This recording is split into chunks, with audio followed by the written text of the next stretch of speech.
السلام عليكم ورحمة الله وبركاته. ازيكم يا حبايبي؟ عاملين ايه؟ يا رب تكونوا كويسين. النهاردة جاية اكلمكم عن موضوع لولا فني.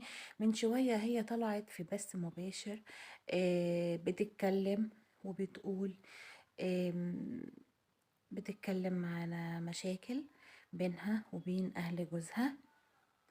من ضمن المشاكل ديت يا جماعة حاجة استفزتني قوي، ان هما مانعين عنها العلاج، واخدين منها كل حاجتها، واخدين منها كل حاجتها.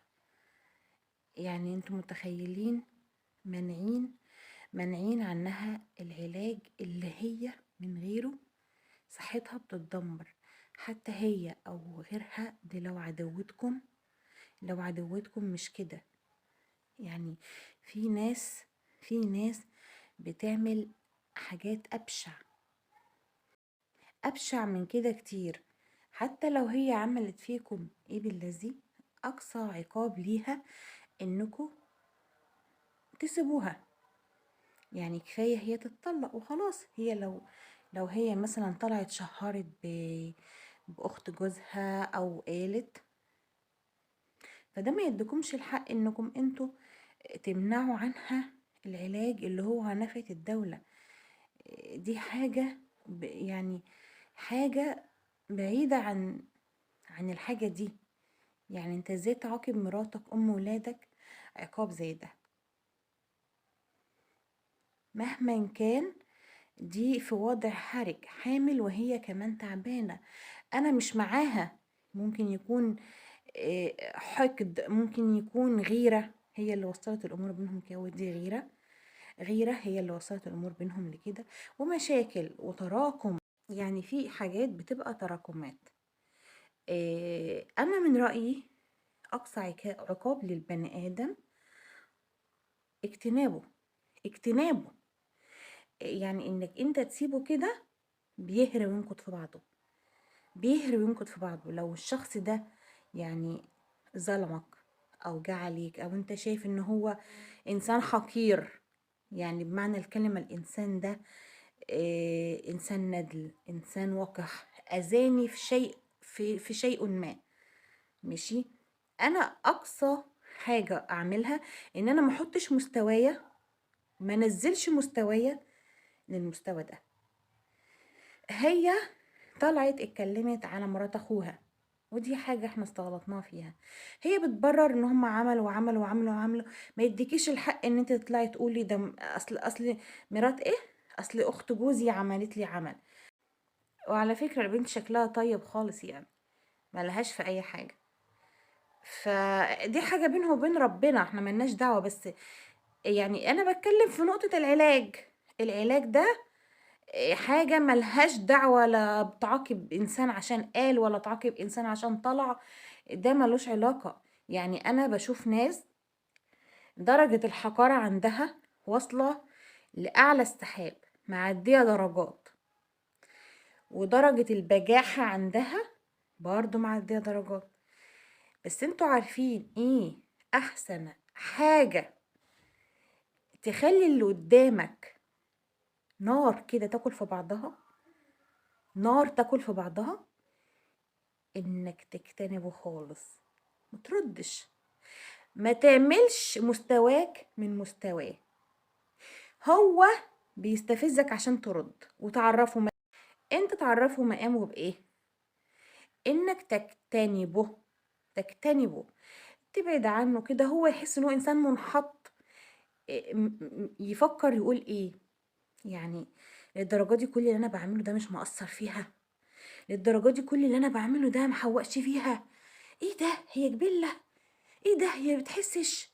ايه ده، هي بتأثرش؟ لا، هي بتأثرش، لان انت بالنسبه لها حشره. يعني انت مثلا بالنسبه لي حشره، هحطك في دماغي ليه؟ ما ما عنديش وقت احط حشرات في دماغي. فده اللي يمشي مع الناس الوقحه، انك ايه، ما تطلعش تعمل منهم قيمه وتحط مستواك لمستواهم.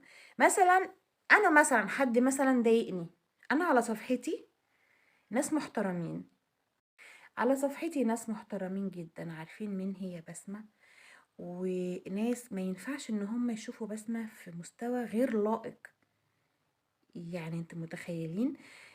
يعني ما ينفعش ان هم يشوفوا مثلا الانسانة دي في مستوى غير لائق بيها.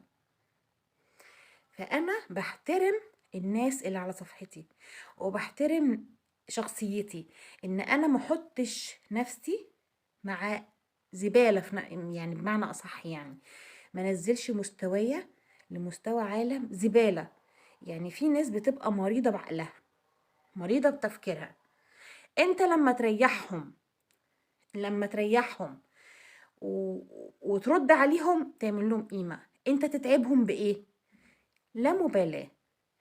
انت تتعبهم بان انت ماشي مع نفسك، تشوف شغلك، تشوف حياتك، هما ولا في دماغك. فده اللي انا عايزة اقوله.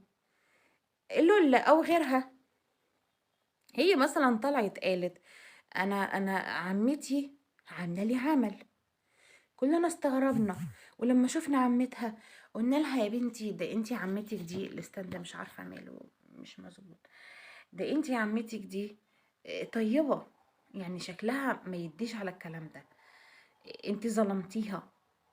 زعلت وطلعت قالت ده هما منعوني اصرف العلاج بتاعي. دي بقى اكتر حاجه تعبتني يا جماعه، دي اكتر حاجه تعبتني، اكتر حاجه زعلتني. هي مهما كان عملت حاجه افتكروا ان هي، يعني الناس الاصيله، ونادرا يعني لما نلاقيه موجود في الزمن الاخضر اللي احنا فيه ده، الناس المحترمه فكر تقول دي كانت مرات ابننا في يوم من الايام، ما يصحش ان احنا نعمل. فزي ما قلت لكم كده يا جماعه، إيه، الزعل وحش، والكلام بيولد كلام، الكلام بيولد غلط وبيولد مشاكل. فالأفضل الأفضل إن أي حد ضرك أو ضرك إنك تجتنبه خالص. ده أكبر عقاب لشخص مريض، لأن إحنا حوالينا أشخاص كتيرة عندها أمراض نفسية. فاهميني؟ المرض الغيرة، مرض الحقد، المرض الغيرة مرض، إيه، الكره، اللي هو انسان بيكره انسان لدرجه ان هو مش قادر يشوفه قدامه من كتر ما هو بيحقد عليه. يعني انسان بيكره انسان لدرجه ان هو مش عايزه بخير ابدا ابدا ابدا. على راي المثل، حبيبك يبلع لك الزلط، وعدوك ايه يتمنى لك الغلط. فيعني انت عارف ان الشخص ده هو عدوك، هو عدو بالنسبة لك، خلاص هو وقف نفسه للمستوى ده بقى عندك. يعني انت بقى هو بقى بالنسبة لك شخص ميت، بالنسبة لك هو مش موجود اساسا، انت مش شايفه. يعني ممكن نقف ونجادل ناس، وناس بتبقى غلطانة، يعني ناس بتبقى غلطانة ونقف ونجادلهم ونعرفهم ان غلطهم وكده. بس يعني في ناس ما ينفعش تجادلها، في ناس مريضة بعقلها، مريضة بعقلها، حتى لو كان شخص كبير في السن. بالعكس، ده في أبهات أصلا مفروض كانوا اتعلموا ودرسوا وفهموا في الحياة قبل ما يخلفوا، قبل ما يتجوزوا ويخلفوا، لأن في أبهات بتعمل تصرفات العيال تمام يا جماعة. يعني في ناس بتبقى مريضة، هي بتبقى شايفة نفسها إنها مش غلط خالص، مع إن هما بيبقوا متأكدين إن هما غلط، بس عندهم مرض في دماغهم، وربنا يبتلهم بكل الأمراض اللي في الدنيا كمان وكمان، إن هما مش غلط. فأنت بقى هتتعب في قلبك ليه أصلا مع بني آدمين تعبانين أصلا نفسيا، محتاجين مستشفى نفسية يتحطوا فيها. دول أشخاص جهلة، لا يفهموا ولا يعرفوا ولا عندهم أي تفكير في الدنيا. يعني العيل الصغير بيتصرف تصرفات أعقل منهم. الحقد يا جماعة، الحقد والغيرة تخلي الإنسان يبقى طايق العمى ولا يطيقش الإنسان اللي هو بيحقد عليه وبيغير منه ده. يعني إن أنت تشوف حد أنت بتكرهه كويس، دي في حد ذاتها موت. فوجهة نظري اللي انا عايزة اوصلها، معلش الفلتر بس هو اللي عامل كل ده. وجهة نظري اللي انا عايزة اوصلها ان احنا حوالينا ناس مستنقع كتير. ف يعني انا بغلطها على موقف، وبغلطكم على موقف كتير. اهل جوزها بجد بجاحة، بجحين. هي عملت حاجة، عقابها ما يبقاش في علاجها. اصل انتوا مش يهود يعني، فاهميني؟ دي وجهة نظري. وانت كمان يا لولا غلطانة، وما كانش صح انك انت تطلعي تتكلمي. انا عارفة انك صبرتي كتير، اكيد في يعني ضغط، اتحطيتي تحت ضغط كبير جدا انك انت تطلعي تتكلمي، بس ما كانش تيجي كده. انت اللي انت فيه ده ممكن يكون حسد. حسد استحالة يكون سحر، لان السحر ده حاجة تانية. الحسد يموت. الحسد الحسد يموت، الحسد يقتل، الحسد يخلي الإنسان عايش ميت. الحسد يعمل حاجات كتير جدا. يعني العين فلقة الحجر، على رأي اللي بيقول. فمش كل حاجة هنقول سحر سحر. في ناس بتعمل سحر، في ناس أنا أعرفهم شخصيا ماشيين في السحر، وماشيين في الدجل، وماشيين في الأعمال، وماشيين في حاجات كتيرة قوي، لدرجة ان هما بيسحروا أقرب الناس ليهم عشان يكرهوا أقرب الناس ليهم. تخيلوا المرض، تخيلوا الناس المريضة. ولكن كل واحد بيعمل حاجة بتطلع على وشه، بتطلع على وشه غضب ربنا دايما طالع على وشوشهم. دايما السواد والحقارة والسواد اللي في القلب طالع على وجوههم.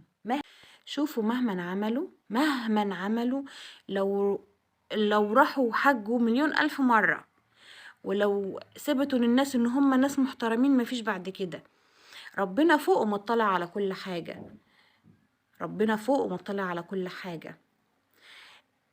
السحر بالذات عواقبه وخيمة جدا. كل إنسان يأذي إنسان أو يضر إنسان عواقبه وخيمة جدا عند ربنا، وبتبقى في الدنيا قبل الآخرة. وفي حاجة يعني انت بتعملها دلوقتي وهترجع لك بعدين، كما تدين تدان. اللي انت بتعمله دلوقتي لفة وهترجع لك، يعني هتلف لفة وهترجع لك تاني. والسلام عليكم ورحمة الله وبركاته.